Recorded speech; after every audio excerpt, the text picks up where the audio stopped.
What up, guys? Welcome back to the vlog. So I posted an Instagram reel about R33 GTRs that is getting some mixed reactions. So I really want to double down on what I said there and give you a long form video about why I think the R33 GTR is the car to buy right now. So it's January. The R34 GTR is eligible for import. We're going to start seeing them coming in soon. And right now, everybody is talking about the R34 GTR, which is an outstanding car. People have waited years and years and years and years to see these start hitting the shores of the US under general import legally. We've seen them here for show or display, and we've seen them here illegally, but now we're going to start seeing them come in. And so many owners have had them for years and have been storing them in Japan with us, waiting for them to turn 25, myself included. But as a byproduct of that, the prices of R34 GTRs have gone up and up and up and up. So if the R34 GTR is out of your price range, which puts them at a price point right now of about, $150 to $250 depending on the car, and I'm sure we'll see them continue to go up from there. The next best option is the R33 GTR. So the R33 GTR is available for import obviously now. It has been for the last few years. And in my opinion, is maybe the car that most people should be looking for. The reason I say that is that these cars are priced well below, almost 50% of what the cost of an R34 GTR is right now, and they're 90+% the same car. Different styling cues, but underneath, really, really similar cars. You still have a 5-speed transmission in the R33 GTR, unlike the 6-speed that you get in the GetReg, or the 6-speed GetReg that you get in the R34 GTR. But aside from that, really, really, really similar cars, especially when you start taking into account they're 50% the price. So behind me is the car that was in that Instagram reel. It is a white R33 GTR. This car is really, really nice. It is a low kilometer car. It has some cool features like the Nismo taillights. It's got TE37s on it. It has the rear spats on it, which is something that I like a lot on the R33 GTRs. It's clean, and in general, just a really, really, really nice car.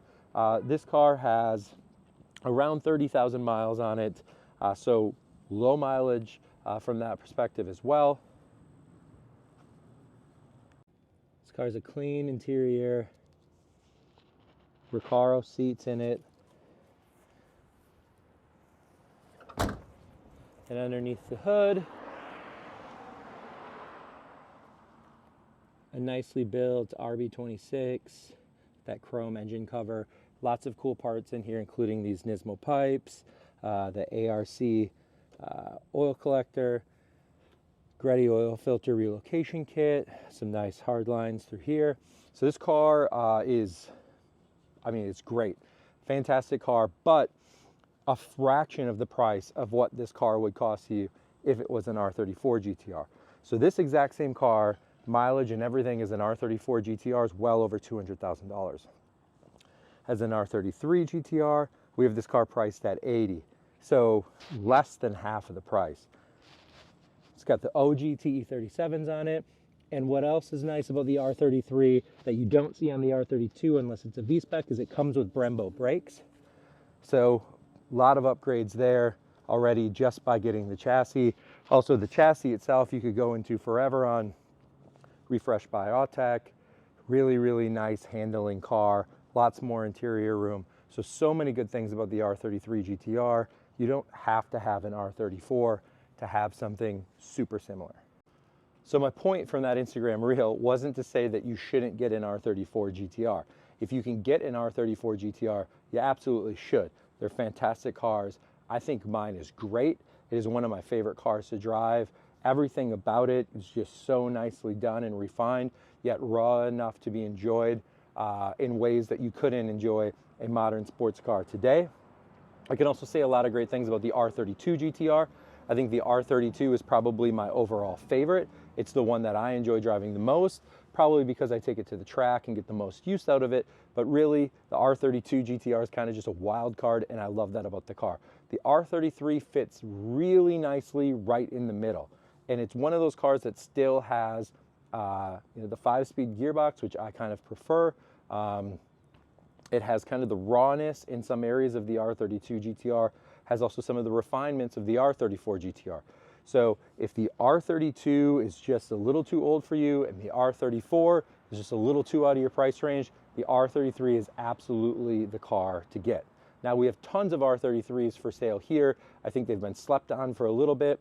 There's some unique colors, there's some different combinations. There's both a base model and a V-spec, similar to the R34 and the R32. So there's some uniqueness about them in all sorts of different ways. But I think that there's a large amount of potential GTR buyers out there that have been thinking to themselves, well, I don't want an R32, I want to get the R34, that are going to realize the R34 is just outside of the price range. And also, there's not that many of them, so it's a tough car to get.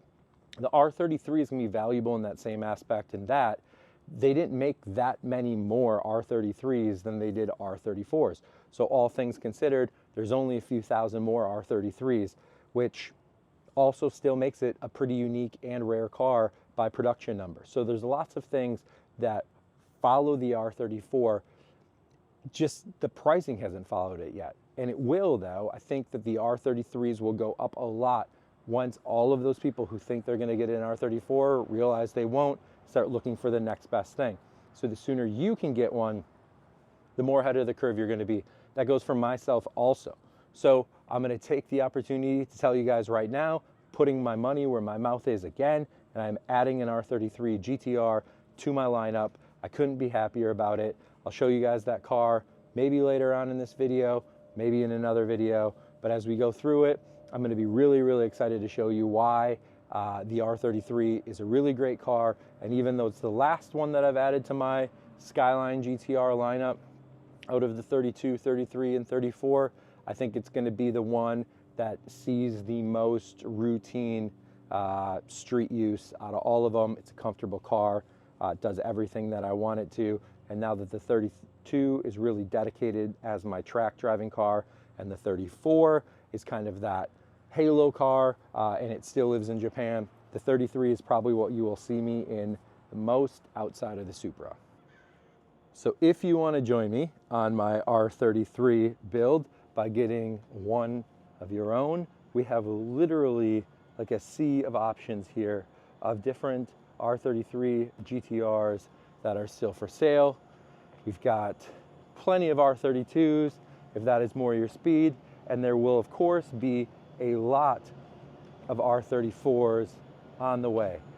Midnight Purple is a beautiful color on the R33 GTR, though not the one that I'm picking. They also come in black and white and silver, all of your standard colors that you're used to seeing. There's a championship blue, which is really unique, but a color that really, really stands out to me, again, not the color I'm going with, is this deep marine blue.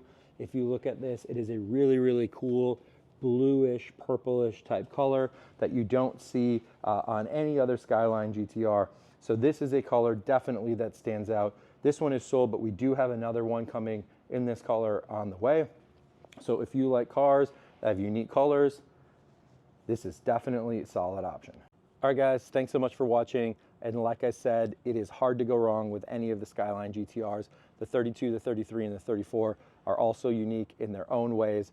But if you're looking for my advice on which one is the one you should buy now, the one that I think is going to see the largest, growth in the next couple years here over not only popularity, but also in value, it's the R33 GTR for sure. This car is still available as of this video going up. So if you decide that you want to pick one up, this is it. It is a really, really, really nice car in my opinion. It is low miles, it is super clean, has the OG TE37s, and got a little work done to the engine too. This car is a ripper. It's comfortable with those Recaro seats. So it is almost everything that I'm looking in a car. but maybe a little further along than I want my own to be. So I'll show you guys the one that I end up going up with in a coming video. But for now, if you're interested in R33 GTR, hit me up at Top Rank, importavehicle.com. And if we don't have the one you want in stock, I'm sure we can find it for you. And we'll see you guys in the next one.